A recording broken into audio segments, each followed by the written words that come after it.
6 words of poisonous disempowerment. Concede to them, and you've already destroyed your chance of changing your world. Every single thing you experience today was once an idea, an act of defiance against the way things were. Do not accept reality as fixed. Stay delusional in the direction of the world you want to live in. Delusional people actually change the world, not the passive conceders. Of course, there will be days you collapse into what's being pushed at you. Days when you feel defeated, when you mutter, "This is reality," as if it's final. And that's fine. Give yourself 48 hours to feel it, but then find a way out. Otherwise, your mind and body will get addicted to sorrow. And here's where psychology helps. The illusionoftrutheffect effect is the brain's tendency to believe something the more often it's repeated. Familiarity gets confused with truth. So the more often you hear or say something, the more believable it becomes. Think news media, cult leaders, politicians. They use this phenomenon copiously to get others to believe in things that aren't real. Then what happens? Eventually, with enough buy-in, those unreal things tend to become realities. People start unconsciously behaving and acting in ways that create that new reality. But the tool itself isn't evil, it's neutral. So why not use it for your own good? State the truth you want until it takes root. This isn't just theory. I was raised in an ideology that quietly, consistently taught things were harder for girls. Not because we were weaker, but because our reputations were more fragile, more watched, more judged, more punishable. Girls had to accept the double standards because that's just the way things are. I watch families in my community, especially in religious spaces, hold their daughters to tighter rules than their sons, letting their sons do things they would not allow their daughters from a place of protection. Boys could go out late, wear what they wanted, date, drink, dance. Girls, we were told to sit still, stay small, stay safe. I heard parents admit they didn't think it was fair, but it's just the way things are. Here's a simple example that struck. My mom told me never to dance in public. Not at weddings, not at parties, not at all. Because in our community, a girl who danced was seen as shameful. Boys dancing, it's all good and entertaining. Maybe even good exercise. Girls, it was a scandal, a reason to be exiled, literally. I remember community announcements calling girls up by name for dancing at weddings. Yes, full-blown spiritual shaming with a public ban attached. Jane Doe was seen shaking her hips at the wedding of Jack and Jill. Please pray for her soul. She is no longer welcome at our gatherings. Shakira was right. Those hips don't lie. And apparently they get you kicked out. As a little girl, I wanted to dance so badly. When Bhangra came on, my soul lit up, but I stayed still. My body followed the rules even when my spirit didn't want to.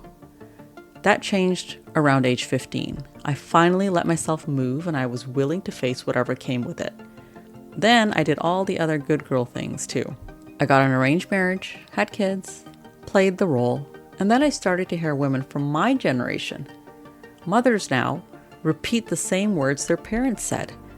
We don't like the double standards, but that's just the way things are. Shut the front door. This is how well-meaning people carry forward painful cycles. And yes, I fell into it too. Not outwardly, I would never say I agreed with a double standard, but I did in action. I accepted less, I tolerated more BS, I swallowed my sorrow to stay in alignment with cultural expectations of what a woman should endure. Did it lead me to happiness? Not even close. It was a slow erosion of my soul. You see, the further we drift from our soul's original imprint, from God's grace, from truth, from love, the more our light dims, and it doesn't stop at the spirit, it leaks into the body. When the soul is in pain, the body eventually breaks. We get sick, we feel heavy, we spiral into apathy, anxiety, depression. We lose trust in life. We start to expect betrayal instead of beauty. We become hypervigilant, reactive, shut down. Until one day, something forces us to stop. For me, it was 2 blows at once. A near-death experience and the loss of my daughter in the 8th month of pregnancy. That day ripped open the illusion. The dark room I'd been trapped in suddenly flooded with light. I saw clearly, maybe for the first time. There is no set way. There is only what we believe to be true. And the phrase that once held power over me, "It's just the way things are," suddenly meant nothing. Because that might be your way. It doesn't have to be mine.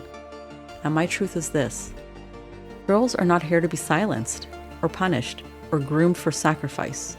They're here to be powerful, to be free, to say no, to say yes, to dance, to cry, to fail, to lead, to be seen. If someone says your reputation will suffer, ask, reputation tarnished by who?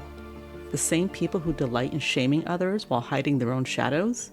Let them stew in their projections. That's their work. Not mine, not yours. Your only job is to claim your truth, to live it loudly, to speak it into the air like a spell that rewrites the rules. Because it is a spell. Beliefs are living things. Say them often enough and your nervous system adapts. Your reality bends to fit them. Your children absorb them. So be careful what you concede to. Be careful what you repeat.